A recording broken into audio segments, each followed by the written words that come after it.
Welcome to jolly scout. நான் உங்கள் doctor R Senthilkumar, leader trainer scouts. இன்றைக்கி பார்த்தீங்கன்னா இந்த வீடியோவில் இமயவனக்கலை பயிற்சி செல்லக்கூடிய பயிற்சியாளர்களுக்கு எப்படிலாம் யூனிஃபார்ம் இருக்கணும் அப்படிங்கிறத பற்றி தான் இன்றைக்கி நம்ம பார்க்க போகிறோம். APRO பார்ட் 2ல் இருக்கிற மாதிரி கரெக்ட் அண்டு கம்ப்ளீட் யூனிஃபார்மில் இருக்கணும். அதை பற்றி தான் இன்றைக்கி நம்ம பார்க்க போகிறோம். இப்போ நம்ம ஹெட் ட்ரெஸ்லேருந்து ஃபுட்வேர் வரைக்கும் என்னென்ன இருக்குது அப்படிங்கிறத பார்க்க போகிறோம். அது ஷர்ட்டு. இந்த ஷர்ட்டு என்ன கலரில் இருக்குன்னு சொன்னால் ஸ்டீல் கிரே கலர். இந்த இரும்பு கம்பிங்கெலாம் என்ன நிறத்தில் இருக்கோ அதுதான் ஸ்டீல் கிரே கலர் அப்படின்னு சொல்கிறாங்க. நம்ம யூனிஃபார்மில் இதுதான் கலர் வந்து சில பேருக்கு டிஃபராக இருக்கலாம். இதில் பார்த்தீங்க அப்படின்னு சொன்னால் என்ன இருக்குது அப்படின்னு சொன்னால் 2 பேட்ச் பாக்கெட்ஸ், அதாவது இது ஒரு பேட்ச் பாக்கெட், இது ஒரு பேட்ச் பாக்கெட். இதில் பார்த்தீங்கன்னா இந்த பேட்ச் பாக்கெட்டில் ப்ளீட் இது மாதிரி 3 ப்ளீட் இருக்கும். 1 2 3 ப்ளீட் இருக்கும். இது மாதிரி ஒரு இதுதான் பேட்ச் பாக்கெட் அப்படின்னு சொல்கிறாங்க. இன்னொரு விஷயம் என்ன அப்படின்னு சொன்னால் இந்த பாருங்கள், இந்த ஷோல்டர் ஸ்ட்ராப்ஸ் அப்படின்னு பேர். இந்த பாருங்கள், இதுதான் ஷோல்டர் ஸ்ட்ராப்ஸ், ஷோல்டருக்குடைய ஸ்ட்ராப்ஸ் அப்படின்னு சொல்கிறாங்க. இது வந்து பார்த்திங்கன்னா 2 பக்கமும் இது மாதிரி இருக்கும். ஷோல்டர் ஸ்ட்ராப்ஸ் வந்து 2 பக்கமும் இது மாதிரி இருக்குது. அடுத்தது பார்த்திங்க சொன்னால் ஸ்லீவ் அப்படின்னு பார்த்தீங்கன்னா ஹேண்ட் ஸ்லீவ். இந்த ஹேண்ட் ஸ்லீவில் இது ஒரு அரைக்கை சட்டை இல்லைன்னு பார்த்தா ஃபுல் ஹேண்டு கூட நீங்கள் தைக்கலாம். ஆனால் என்ன செய்யணும், அதை வந்து நம்மளாம் அழகாக மடித்து முட்டிக்கை வரைக்கும் மடித்து விட்ருக்கணும். சில பேர் ஃபுல் ஹேண்ட் எடுத்துருப்பாங்க, அதை மடித்து என்ன செய்யணும், நீட்டி மடித்து இது மாதிரி அரைக்கை சட்டை மாதிரி நம்ம வச்சுக்கணும். சரிங்க. அடுத்து என்ன முக்கியமான விஷயம் அப்படின்னு சொன்னால் இது பேர் தாங்க ஷோல்டர் பேட்ஜ் அப்படின்னு பேர். இந்த ஒரு பார்த்தீங்களா? ஆமாம். இந்த ஷோல்டர் ஸ்ட்ராப்ஸுக்கு immediately below the seam with a little curve. இந்த shoulder badge name of the group இருக்கலாம், அல்லது டிஸ்ட்ரிக்ட் இருக்கலாம், அல்லது ஸ்டேட்டு. சிகப்பு நிறத்தில் both shoulders immediately below the seam with a little curve அப்படிங்கிற விஷயந்தான் ஏபிஆரில் கொடுத்துருக்காங்க. இப்போ நாம் லெஃப்ட் சைடுக்கு வருவோம். லெஃப்ட் சைட்லேயே அதே மாதிரி தான் ஒரு பேட்ச் பாக்கெட் இருக்குது. அந்த பேட்ச் பாக்கெட்டில் ப்ளீட் இருக்குது. இதெல்லாம் ப்ளீட்டு இல்லைங்களா? சென்டரில் ஒரு பட்டன் இருக்குது. இந்த ப்ளீட்டுக்கும் பாக்கெட்டோட அடிப்பகுதிக்கும் சென்டரில் நாம் என்ன செய்கிறோம்னு சொன்னால் மெம்பர்ஷிப் பேட்ஜ், இது பேர் மெம்பர்ஷிப் பேட்ஜு. க்ரீன் கலரில் எல்லோ கலர் எம்பளத்தில் இருக்குது. இதில் பார்த்தீங்க அப்படி சொன்னால் வந்து ஃப்ளார் டி லீஸ் ட்ரிஃபாயில் அப்படிங்கிறது ஸ்கவுட்டுக்கும் கைடுக்கும் உரியது இருக்குது. அதோட பார்த்தீங்கன்னா இதில் வந்து அசோக சக்கரம் இருக்குது. இது பாரத் ஸ்கவுட்ஸ் அண்ட் கைட்ஸோட நம்ம மெம்பர்ஷிப் பேட்ஜ் அப்படின்னு சொல்கிறோம். சரிங்க. அடுத்தது முக்கியமான விஷயம் என்ன அப்படின்னு சொன்னால் இந்த பாக்கெட் ஃப்ளாப்புக்கும் மேலே என்ன அப்படின்னு சொன்னால் இந்த கலரில் க்ரீன் கலரில் நீங்கள் இது பேர் தான் ரேங்க் பேட்ஜ். வட்டமாக க்ரீன் கலரில் இருக்கக்கூடிய அந்த பேட்ஜுக்கு பேர் தான் ரேங்க் பேட்ஜ் அப்படின்னு பேர். ரேங்க் பேட்ஜ் எங்கே தைச்சிக்கணும்னா லெஃப்ட் சைடு பாக்கெட் இருக்கு இல்லையா, அந்த பாக்கெட்டோட வரும்பு இருக்குது பாருங்கள், அந்த ஃப்ளாப்பு. அந்த ஃப்ளாப் மேலே நீங்கள் ஸ்கேலை வச்சு அளந்து பார்த்தீங்க அப்படின்னு சொன்னால் 4 சென்டிமீட்டர் இருக்கணும். எங்கேருந்து? இந்த பாக்கெட்லேருந்து ஃப்ளாப்லேருந்து இந்த பேட்ஜுடைய அந்த அடிப்பகுதி இதுக்கும் இடைப்பட்ட தூரம் 4 சென்டிமீட்டர். இது வந்து SM ஸ்கவுட் மாஸ்டர் அப்படி ரேங்க் பேட்ஜ் அப்படின்னு தெரிஞ்சுக்கலாம். சரி, அசிஸ்டன்ட் ஸ்கவுட் மாஸ்டராக இருந்தால் அவர் என்ன பண்ணுவோன்னா இந்த பார்டரில் ரெட் இருக்கும். அப்படி இருந்தால் அவர் அசிஸ்டன்ட் ஸ்கவுட் மாஸ்டர். நீங்கள் ஸ்கவுட் மாஸ்டர் அவங்க பள்ளிக்கூடத்தில் இருக்கீங்க, அதனால் இது ரேங்க் பேட்ஜ் அப்படின்னு பேர். அடுத்தது பார்த்தோம் அப்படின்னு சொன்னால் இங்கே நம்ம பாக்கெட்டில் பார்த்தீங்க அப்படின்னு சொன்னால் பேட்ச் பாக்கெட்டில் இது மாதிரி ப்ளீட் இருக்குது பாருங்கள். அந்த ப்ளீட்டு சில நேரங்களில் என்ன செய்யணும், மேலே தூக்கிட்டு இருக்கும், இல்லை படியாமல் இருக்கும். அது போன்ற சமயங்கள் நம்ம என்ன செய்யணும், அது மாதிரி ப்ரெஸ் பட்டன் ஒன்று வச்சு தைச்சிக்கணும். இப்போ இந்த பார்த்திங்கன்னா வேர்ல்டு மெம்பர்ஷிப் பேட்ஜ் இது எங்கே தைச்சிருக்காங்க அப்படின்னு சொன்னால் பாருங்கள், ப்ளீட்டுக்கும் அந்த மேலே பட்டன் இருக்குது, அது கீழே இருக்கிற ப்ளீட்டுக்கும் கீழே பாக்கெட்டுடைய அந்த அடிப்பகுதிக்கும் நடுவில் மெஷர்மெண்ட்டு அது மையத்தில் வர மாதிரி அந்த centre of the pleat and pocket அப்படின்னு சொல்கிறாங்க. பாக்கெட்டோட அந்த பேஸ் சைடு இங்கே தான் நம்ம என்ன செய்யணும்னு சொன்னால் இந்த பேட்ஜை வச்சு நம்ம தைக்கணும். இது யூனிஃபார்மில் ரொம்ப ரொம்ப முக்கியமான விஷயங்க. அடுத்தது பார்த்தீங்க அப்படின்னு சொன்னால் நம்ம மேலே இருக்கக்கூடியது நேம் ஸ்ட்ரைப்பு. இந்த நேம் ஸ்ட்ரைப்பு ஏற்கனவே சொல்லியிருக்கோம். நேம் ஸ்ட்ரைப்பில் ஒரு கேப் இருக்குது. அதாவது பாக்கெட் ஃப்ளாப்புக்கும் நேம் ஸ்ட்ரைப்புக்கும் இடையில் ஒரு கேப் இருக்குது. அது எதுக்கு அப்படின்னு சொன்னால் நம்மளுடைய நேம் பிளேட் வைக்கிறதுக்காக அந்த கேப் இருக்குது. அந்த நேம் பிளேட்டை வைக்கக்கூடிய அளவு இப்போ பொதுவாக பார்த்தீங்கன்னா நேம் பிளேட்டு 8 சென்டிமீட்டர்லேருந்து 2 சென்டிமீட்டர் அளவுடையது தான் அந்த நேம் பிளேட்டை நம்ம வைக்கணும். அதுக்கு தகுந்த மாதிரி என்ன செய்யணும் அப்படின்னு சொன்னால் அந்த நேம் ஸ்ட்ரைஃபை நாம் அந்த ஷர்ட்டில் தைச்சிக்கணும். இதை பாருங்கள், இதுதான் ரொம்ப அதிகமாக கேப் இல்லாமல் ரொம்ப நெருக்கமாகவும் இல்லாமல் நம்ம நேம் பிளேட்டு சைஸை வச்சு பார்த்துட்டு அதன் பிறகு தான் என்ன செய்யணும், அந்த நேம் ஸ்ட்ரைப்பை நம்ம பாரத் ஸ்கவுட்ஸ் அண்ட் கைட்ஸு கூட நேம் ஸ்ட்ரைப்பை நாம் தைக்கணும். அதுதான், அப்படி இருந்தால் தான் நமக்கு யூனிஃபார்மில் அந்த ஏபிஆர் பிரகாரம் கரெக்டாக இருக்கும். சரிதாங்களா? ஆமாம். அடுத்தது பார்த்திங்கன்னு சொன்னால் இதனுடைய பேக்ரவுண்டு ஒயிட் பேக்ரவுண்டு பிளாஸ்டிக்கில் இருக்கக்கூடியது. இதில் பார்த்தீங்கன்னு சொன்னால் உங்கள் பேர் ஃபுல் நேமில் வேறு எந்த லாங்குவேஜில் இல்லாமல் ஒன்லி இங்கிலீஷில் இருக்கணும். அது கேபிட்டல் லெட்டரில் ஒயிட் பேக்ரவுண்டில் பிளாக் லெட்டரில் இருக்கணும்.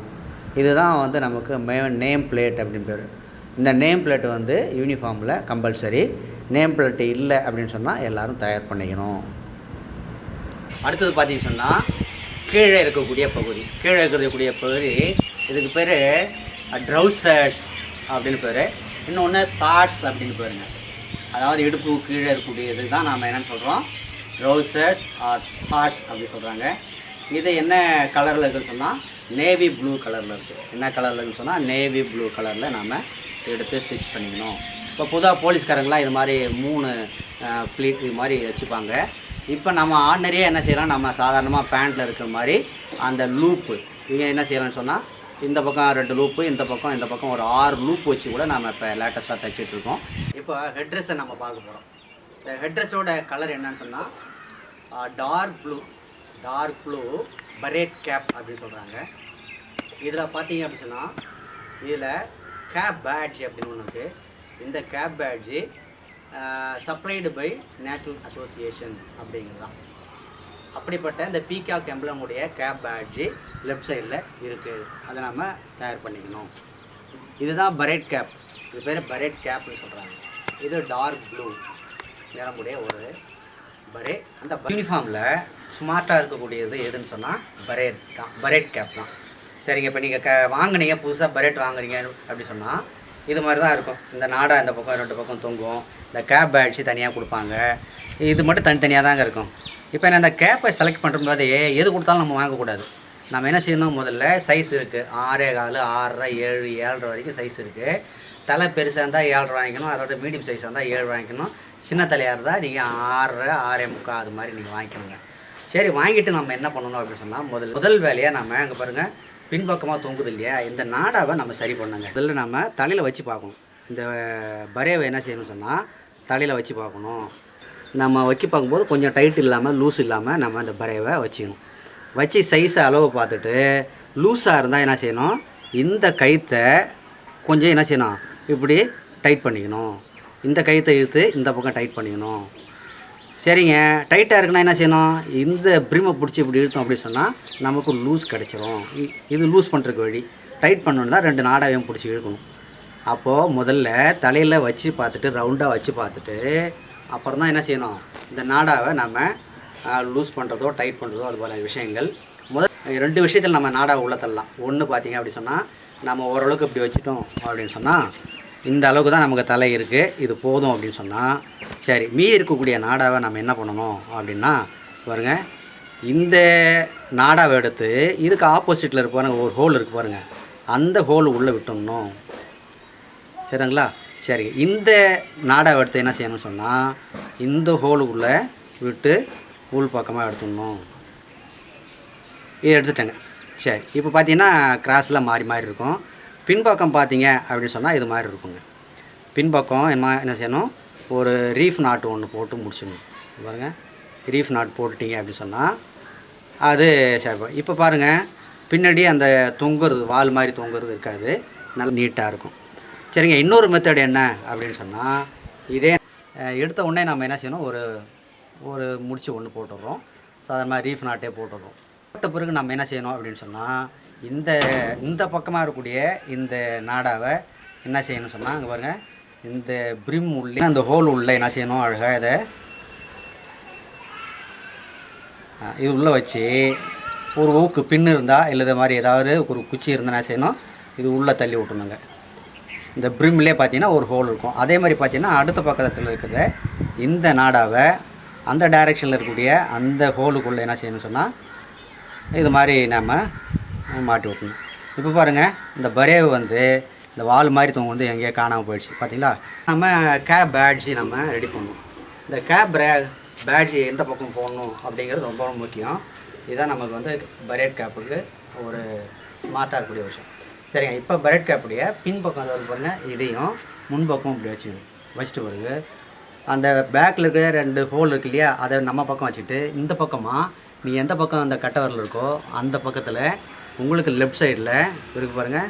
இதுதான் சொன்ன மாதிரி இதுதாங்க பீகாக் எம்பளமுடைய நம்ம அஃபிஷியல் கேப் பேட்ஜ் அப்படிங்கிற விஷயம் இதுதான்.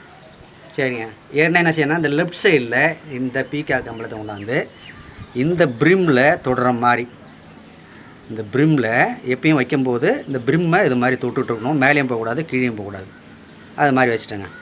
சரி, வச்சு பண்ணியாச்சு. சரிங்களா. இப்போ பார்த்தீங்க அப்படின்னு சொன்னால் இந்த பாருங்கள் எப்படி இருக்குது. இதுக்கு அப்படியே நெக்ஸ்ட்டு அந்த லெஃப்ட் சைடில் இருக்குது வச்சிட்டிங்களா. இப்போ என்ன செய்யணும், இதை நம்ம ப்ரிப்பேர் பண்ணியாச்சு. ஒன்று பேக்கில் கூட நாடாவை நம்ம ரெடி பண்ணிட்டோம், ஃப்ரண்டில் கூட கேப் பேட்ஜ் அஃபிஷியல் கேப் பேட்ஜை நம்ம ரெடி பண்ணிட்டோம். இப்போ என்ன பண்ணணும், இந்த பரேவை நம்ம எப்படி யூஸ் பண்ணுறது. இப்போ பாருங்கள், என்னுடைய பரேவை நான் எடுத்துட்டேன். எடுத்த பிறகு என்ன செய்யணும் சொன்னால் அப்படியே எடுத்து இந்த பரேவை நேராக தலையில் வைக்கிறேங்க. தலையில் எப்படி வைக்கிறேன்னா ரவுண்ட் ஷேப்பில் தான் வைக்கிறேன்.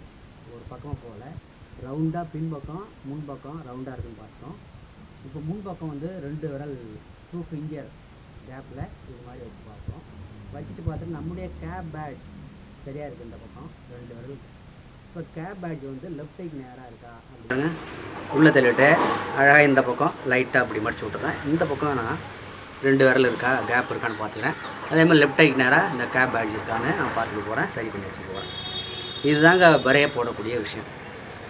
இப்படி இருந்தால் தான் நமக்கு பரே கேப் வந்து சூப்பராக இருக்கும். ஹெட்ரஸ் வந்து நமக்கு நல்லாயிருக்கும். மட்டும் நீங்கள் இப்படி இழுத்து இப்படி பண்ணிங்கன்னா ஒரு பக்கமாக வந்துடும் பரே. அதனால் கட்டை வரலால் இப்படி வச்சுக்கிட்டு ரைட் சைட் தம்பால் லேசாக பிரிம் அப்படி உள்ளே தள்ளிட்டு கடைசி வரைக்கும் தள்ளிட்டிங்கன்னா, தள்ளிட்டு இப்படி அழுத்தி விட்டிங்கன்னா அது தானாகவே படிஞ்சிடும். ஒரு 10 முறை 15 முறை போட்டிங்கன்னா ஆட்டோமேட்டிக்காக அது பரே வந்து வாட்டத்துக்கு வந்துடும். நீங்கள் நினைக்கிற மாதிரி பரே போடலாம். சரிங்களா. இப்போ நாம் என்ன செய்கிறோம் அப்படின்னு சொன்னால் இந்த பேஸ் இருக்கு இல்லையா, இந்த பகுதியில் நம்ம பிடிச்சிக்கணும். இந்த 2 பக்கமும் ஒரு ஸ்ட்ரெயிட் லைனாக இருக்குது பாருங்கள். இந்த கர்வ் அடியில் கூடிய இந்த ட்ரையாங்கிளுக்கு நேராக உங்களால் எந்த அளவுக்கு முடியுமோ அந்த அளவுக்கு நம்ம சொன்னால் அடிப்பகுதியில் பிடிச்சிருக்கேன். பிடிச்சிட்டு இந்த கட்டை வரலாலையும் இது பாருங்கள், இது பாயிண்டராலையும் நான் என்ன செய்கிறேன்னு சொன்னால் நல்லா டைட்டாக பிடிச்சிக்கிட்டு அப்படியே 2 பக்கமும் சேமாக இது மாதிரி அழகாக ரோல் பண்ணிகிட்டே வரேன். இது எப்படி ரோல் பண்ணணும்னா ப்ராக்டிஸ் பை ப்ராக்டிஸ் தான் வந்துடும், தானாகவே வந்துடும். நடுவில் சுருக்கம் விடக்கூடாது. நல்லா ஸ்ட்ரைட்டாக இழுத்து பிடிச்சிட்டு என்ன செய்கிறேன் அப்படின்னு சொன்னால் நான் சுற்றிக்கிட்டு ரோல் பண்ணிகிட்டே வரேன். முடிஞ்சால் என்ன செய்யலான்னு சொன்னால் கொஞ்சம் வர வர வர நீங்கள் இதை நல்லா டைட் பண்ணிவிட்டு என் கை வந்து அழகாக ரோல் ஆகுது பாருங்கள். கட்டை வரலும் அந்த பாயிண்ட்ரும் ஆள்காட்டி வரலும் அழகாக ரோல் ஆகுது. சரிங்க, இப்போ ரோல் ஆகிடுச்சா பாருங்கள். இப்படியே நீங்கள் செஞ்சுட்டே வந்தீங்கன்னா அழகாக கயிறு வர மாதிரி நல்லா முறுக்கி டைட்டாக இருக்கும். ரோல் பண்ணிட்டேன். சரி, அடியில் எது வரைக்கும் சுற்றுறது அப்படின்னு சொன்னால் முடிச்சிட்டேங்க. முடிச்சுட்டு என்ன செய்யணும் அப்படின்னு சொன்னால் அடிப்பகுதி பாருங்கள், பின்பக்கம் எப்படி இருக்குன்னு சொன்னால் இந்த கட்டை வரலுக்கும் இந்த ஆள்காட்டி வரலுக்கும் இந்த லென்த்து தான் இருக்கும் பாருங்கள். இதை தூக்கி இப்படி வைக்கிற பாருங்கள், வச்சுட்டுனா எஸ். இப்போது இந்த கட்டை வரலுக்கும் ஆள்காட்டி வரலுக்கும் இடைப்பட்ட தூரம் தான் நமக்கு பின்பக்கமாக கேப் இருக்கணும். அதுக்கு மேலே இருந்தால் நல்லா இருக்காது. அதுதான் மெஷர்மெண்ட்டு நமக்கு அளவு. சரி, டர்ன் பண்ணி முறுக்கி இப்படி இழுத்துருங்க. அது மாதிரி இந்த பக்கம் ஆப்போசிட் சைடில் இப்படி முறுக்கி இப்படி இழுத்துருங்க. இழுத்துட்டிங்களா. அப்புறம் என்ன செய்யுங்க, கையால் நல்லா கெட்டி பிடிச்சிட்டு நல்லா அழுத்தி பிடிச்சி இப்படி அழகாக இதை இப்படி இழுத்து விட்டிங்கன்னா பாருங்க எவ்வளோ அழகாக ஸ்ட்ரைட்டாக இருக்கு பாருங்கள். ஒரு கயிறு மாதிரி சின்னதாக அழகாக ரோல் பண்ணிட்ட பாருங்க. இதுதாங்க, இதுதான் ஸ்கார்ஃப். எவ்வளோ நீட்டாக இருக்கு பாருங்கள். சரிங்களா. எஸ். இப்போ என்ன செய்யணும்னு சொன்னால் என்னுடைய பேக் சைடில் சொன்ன மாதிரி இந்த கட்டை வரலுக்கும் ஆள்காட்டி வரலுக்கும் இடப்பட்ட தூரம் தான். அப்படியே என்ன செய்யணும்னு சொன்னால் பின்பக்கமாக கொண்டு போய் குனிஞ்சி நல்லா பேக்கில் மடியாமல் இருக்கணும். பின்பக்கமாக செக் பண்ணிக்கணும். பின்பக்கம் அந்த பாயிண்ட் சைடு சரியாக இருக்கான்னு பாருங்கள். வச்சாச்சு. வச்சுட்டு என்ன செய்கிறேன் அப்படின்னு சொன்னால் இப்போ நான் வாகில் போட போகிறேன். வாகில் கீழே வந்து என்ன செய்கிறேன், இப்படி போட்டுக்கிட்டே வரேன். நுனிப்பகுதியை அழகாக நல்லா பிடிச்சி நட்டு சேமாக அந்த நுனிப்பகுதியை பிடிச்சிட்டு நல்லா டைட் பண்ணிகிட்டே வரேன். Over the collar round the neck அப்படின்னு சொல்கிறோம். இதை தான் நீங்கள் போடணும். அட்வான்ஸ் முடித்த உடனே போட்டுடலாம். அதை தான் நம்ம என்ன செய்யணும், உட் பேட்சுக்கு வரும்போது நீங்கள் அதை கொண்டு வாங்க அப்படின்னு நம்ம சொல்கிறோம். இது லெதர் வாகல். டெய்லரிங் மிஷின்லாம் நாடாக போட்டிருப்பாங்க இல்லையா, அது வாங்கிட்டு வாங்க வரும்போது. இது எப்படி நம்ம வந்து தயார் பண்ணுறது, செஞ்சு பார்க்குறது அப்படிங்கிறத நீங்கள் பயிற்சிக்கு வந்தீங்கன்னா அதை சொல்லிக் கொடுக்கும். உங்களுக்கு கிடைச்சிது அப்படின்னு சொன்னால் இந்த வாகலை நீங்கள் என்ன செய்யணும்னு சொன்னால் அதை ஸ்கார்ப்பில் போட்டுக்கணும். இது பேர் லெதர் வாகல் ஆர் கில்வெல் வாகல் அப்படின்னு பேருங்க. இப்போ என்ன செய்யணும், அப்படியே விட்டுறக்கூடாது, அடிக்கடி பிரிச்சுட்டு போக நல்லா இருக்காது. அதுக்காக என்ன செய்யணும் சொன்னால் இந்த இடத்துல குட் அண்ட் நாட் சொல்லுவாங்க, அல்லது ஃபிகர் ஆஃப் 8 நாட் அப்படின்னு சொல்லுவாங்க. இப்போ என்ன செய்கிறேன் பாருங்கள், இப்படி வச்சுக்கிட்டு இந்த இடத்துல ஏதோ ஒரு இடத்துல இப்போ பாருங்கள் மேல் பக்கமாக உங்களுக்கு சுற்றுற அளவு வச்சுட்டு இப்போ பாருங்கள் இப்படி பாருங்கள் பிடிச்சிட்டு மேல் பக்கமாக கொண்டு வந்து 8 வடிவர மாதிரி தான் பாருங்கள். ஒரு டேர்ன் பண்ணிட்டு ஒரு சுற்று ஃபுல் டேர்ன் பண்ணி கொண்டாந்து அந்த கேப்பில் விட்டு எடுத்துடுறேன். இதுதான் பாருங்க, இதுதான் வந்து ஃபிகர் ஆஃப் 8 நாட். இது அழகாக இருக்கும் பார்க்கறதுக்கு. நீங்கள் முடிச்சு போட்டிங்கன்னா நல்லா இருக்காது. மேலே பிடிச்சி பாருங்க, இப்படி கொண்டு வந்துட்டீங்களா, மேலே வச்சிட்டிங்களா, வச்சிட்டிங்க. இப்படி கொண்டாந்து மேலே ஒரு பெண்டு தான். இந்த பெண்டை கொண்டாந்து அப்படியே சுற்றி வந்து என்ன செய்யணும், ஒரு ஃபுல் ரவுண்டு இங்கே சுற்றிட்டீங்க. மேலே பாருங்கள் 8 மாதிரி சுற்றி வரும் பாருங்கள். பெண்டு வச்சு பேக் சைடு போய் இப்படி வந்து திரும்ப என்ன செய்யணும், அதே ஹோலுக்குள்ளே அந்த ஹோல் இன்னொரு ஹோல் இருக்குங்க, அது உள்ளே விட்டு மெதுவாக பிடிச்சி என்ன செய்யணும், அழகாக இப்படி டைட் பண்ணிட்டீங்க. இது பார்த்தீங்க அப்படின்னு சொன்னால் பெல்ட்டு, கிரே நைலக்ஸ் பெல்ட். இது பேர் கிரே நைலக்ஸ் பெல்ட். இந்த grey Nylex belt with official buckles national association supply பண்ண ஒரு பெல்ட்டு. இதுமாதிரி 2 வகையான பெல்ட்டு நமக்கு கிடைக்குது. ஒன்று பார்த்தீங்க அப்படின்னு சொன்னால் இதில் இது மாதிரி ரீசெண்டாக இந்த பெல்ட்டில் அப்படியே என்ன செய்யணும்னு சொன்னால் அப்படியே பக்கிள்ஸை மாட்டுற மாதிரி இதில் கொக்கி வச்சு அப்படியே மாட்டுற மாதிரி ஒரு பெல்ட்டு நமக்கு நேஷ்னல் அசோசியேஷன் சப்ளை பண்ண ஒரு விதமான பெல்ட்டு. இன்னொன்று ஏற்கனவே இருக்கக்கூடிய ஒரு பெல்ட்டு, இதுதான் இது ஏற்கனவே இருக்கக்கூடிய ஒரு பெல்ட்டு. இந்த பெல்ட்டும் நம்ம நேஷ்னல் அசோசியேஷன் சப்ளை பண்ண ஒரு பெல்ட்டு தான். இதுதான் பார்த்திங்கன்னா officials buckles with the Bharat scouts and guides பொறிக்கப்பட்ட ஒரு எம்பளம். இந்த பெல்ட்டு பார்த்தீங்க அப்படின்னு சொன்னால் உங்களுடைய இடுப்பு சைஸுக்கு தகுந்த மாதிரி நீங்கள் பெல்ட்டு வாங்கிக்கணும். அது சைஸ் தகுந்த மாதிரி இருக்குது, அளவு பண்ணி நீங்கள் என்ன செய்யணும், வாங்கிக்கணும். இப்போ அதுக்கு முன்னாடி என்ன செய்யணும் அப்படின்னு சொன்னால் இது மாதிரி நல்ல இந்த பெல்ட்டோட இந்த பக்கிள்ஸும் இந்த பாருங்கள் மேலே கூடிய பட்டனும் இந்த இருக்கு பாருங்கள், இது ரெண்டும் ஒரே ஸ்ட்ரெயிட் லைனில் வரணும். இதுதான் ஒரு பக்கமாக ஒதுங்காமல் இந்த பட்டன் இந்த பக்கிள்ஸ் இது ஒரே ஸ்ட்ரெயிட் லைனில் இருக்கணும். அது மாதிரி சட்டை வந்து பொதன்னு வெளியில் வரக்கூடாதுங்க. இது மாதிரி நல்லா டைட்டாக இருக்கணும். அதுக்கு என்ன பண்ணணும் அப்படின்னு சொன்னால் நம்முடைய ஷர்ட்டை போட்டுட்டு உள்ளே இன்னருக்குள்ளே எல்லா பக்கமும் ஷர்ட்டை இழுத்துட்டிங்கன்னு சொன்னால் அது வெளியில் வராது. அதுக்கு பிறகு என்ன செய்யணும்னு சொன்னால் பெல்ட்டை நல்லா டைட் பண்ணணும். டைட் பண்ணுறது இதோ பாருங்க, இந்த ஒரு பக்கிள்ஸ் மாதிரி இருக்கு பாருங்க. இதை லூஸ் பண்ணால் லூஸ் ஆகும், இதை பிடிச்சி இழுத்திங்கன்னா டைட் ஆகிடும். அதுக்கு தகுந்த மாதிரி நம்ம என்ன செய்யணும் அப்படின்னு சொன்னால் இந்த பெல்ட்டை நம்ம சரி பண்ணிக்கலாம். முக்கியமாக பார்த்தீங்கன்னு சொன்னால் ஷர்ட்டு வந்து அடிக்கடி லூஸாமல் இருக்கிறதுக்காக பெல்ட்டை தாங்க நல்லா டைட் பண்ணணும். நல்லா பாருங்க, இந்த வயிற்றுக்கு மேலே இடுப்பை நல்லா டைட் பண்ணுற மாதிரி பெல்ட்டை வச்சுட்டின்னு சொன்னால் அடிக்கடி நம்ம பேண்ட்டு கீழே இறங்காது, ஷர்ட்டு வந்து மேலே வராது. இதுதான் முக்கியமான விஷயம். இந்த பக்கிள்ஸ் நேராக, அந்த பட்டனு நேராக இந்த பெல்ட் இருக்கணும். அதை நாம் யூனிஃபார்மில் அந்த பர்ஃபெக்ஷனாக பார்ப்பாங்க. யூனிஃபார்மில் முக்கியமான விஷயம் ஃபுட்வேர். இதுதாங்க இந்த ஃபுட்வேர் அப்படின்னு சொல்லும்போது பார்த்திங்கன்னா பியூர் பிளாக் ஷூ. இந்த ஷூ ஆனது ஒன்று leather shoe or canvas shoe, 2 இருக்கலாம். ஏபிஓ பிரகாரம் பார்ட் 2 பிரகாரம் 2மே இருக்கலாம். அதில் பார்த்தீங்கன்னா இது மாதிரி லேஸ் கயிறு கட்டின ஒரு ஷூ நமக்கு இருக்கணும். இதுதாங்க பிளாக் ஷூ வித் லேஸ்டு. இது 2 தான் நம்ம முக்கியமானது. இந்த இதோட சாக்ஸும் பார்த்திங்கன்னா பியூர் பிளாக் தான். இது மாதிரி நல்ல க்ரிப்பாக இருக்கிற மாதிரி என்ன செய்யணும்னு சொன்னால் நம்ம வந்து சாக்ஸை வாங்கிக்கணும். இதில் பார்த்தீங்கன்னா இதில் எந்த விதமான லூஸும் இருக்கக்கூடாது. இது மாதிரி நல்லா நீட்டாக அழகாக இருக்கணும். இந்த பக்கம் பார்த்தீங்கன்னா சில அடையாளங்கள்லாம் இருக்கும், வேறு டிசைன்லாம் இருக்கணும். அது மாதிரி இல்லாமல் இது மாதிரி பியூர் பிளாக் சாக்ஸ் நாம் வாங்கிக்கணும். இன்னொன்று ஸ்டாக்கிங்ஸ் அப்படின்னு சொல்லுவாங்க. அந்த ஸ்டாக்கிங்ஸ் வந்து நம்ம யாரும் இப்போ யூஸ் பண்ணுறதில்ல. இது மாதிரி ஆர்டினரி சாக்ஸை நம்ம யூஸ் பண்ணுறோம். இதுதாங்க மெம்பர்ஷிப் பேட்ஜு. நம்ம லெஃப்ட் சைடு பாக்கெட்டில் சென்டரில் வைக்கக்கூடிய பேட்ஜு. அடுத்தது பார்த்தீங்க அப்படின்னு சொன்னால் இது வேர்ல்டு மெம்பர்ஷிப் பேட்ஜ் அப்படிங்கிறது தான். இதுதான் வேர்ல்டு மெம்பர்ஷிப் பேட்ஜ். இது ரீசெண்டாக இருக்கக்கூடிய பேட்ஜ். இது பார்த்தீங்க அப்படின்னு சொன்னால் ரைட் சைட் பாக்கெட்டில் இந்த ப்ளீட்டுக்கும் இந்த பாக்கெட்டுடைய அடிப்பகுதிக்கும் மிடில் இருக்கக்கூடியது தான் வேர்ல்டு மெம்பர்ஷிப் பேட்ஜ். அடுத்து பார்த்தீங்கன்னா ஷோல்டர் பேட்ஜ் அப்படிங்கிற விஷயம்.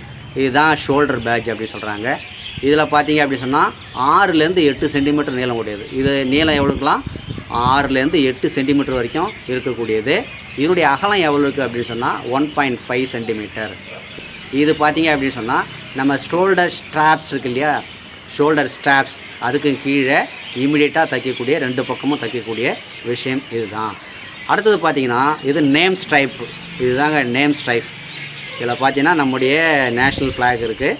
அதில் நம்ம பாரத் ஸ்கவுட்ஸ் அண்ட் கைட்ஸ் அப்படிங்கிற நேம் பொறிக்கப்பட்ட ஒரு நேம் ஸ்ட்ரைப் அப்படின்னு பேர்.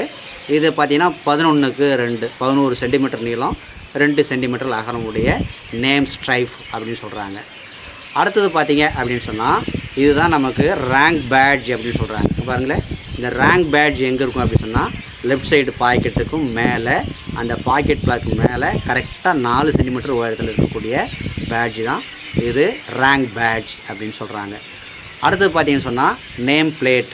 இந்த நேம் பிளேட் பார்த்திங்க அப்படின்னு சொன்னால் இதுவும் நமக்கு நேம் பிளேட்டோட நீளம் 8 சென்டிமீட்டர், அகலம் வந்து 2 சென்டிமீட்டர். இதுதான் மெஷர்மெண்ட்டு. இது பார்த்தீங்கன்னா கேபிட்டல் லெட்டரில், பிளாக் லெட்டரில், ஒயிட் பேக்ரவுண்டில் இருக்கக்கூடிய விஷயம். இதுதான் நேம் பிளேட்டு. கம்பல்சரியாக யூனிஃபார்மில் இருக்கக்கூடிய விஷயம். இது இல்லை அப்படின்னு சொன்னால் ஒவ்வொருத்தரும் என்ன செய்யணும் அப்படின்னு சொன்னால் எல்லாருமே தயார் பண்ணிக்கணும். இமய வனக்கலை பயிற்சி செல்லக்கூடிய ஆசிரியர்கள் சீருடையில், அதாவது யூனிஃபார்மில் என்னென்ன விஷயங்கள் நம்ம சொன்னோமோ அத்தனை விஷயத்தையும் மறக்காமல் நீங்கள் தயார் பண்ணிட்டு பயிற்சிக்கு வந்துட்டீங்க அப்படின்னு சொன்னால் நீங்கள் டென்ஷன் இல்லாமல் மனமகிழ்ச்சியோடு இந்த பயிற்சியை முடிச்சுட்டு வரலாம். நன்றி, வணக்கம்.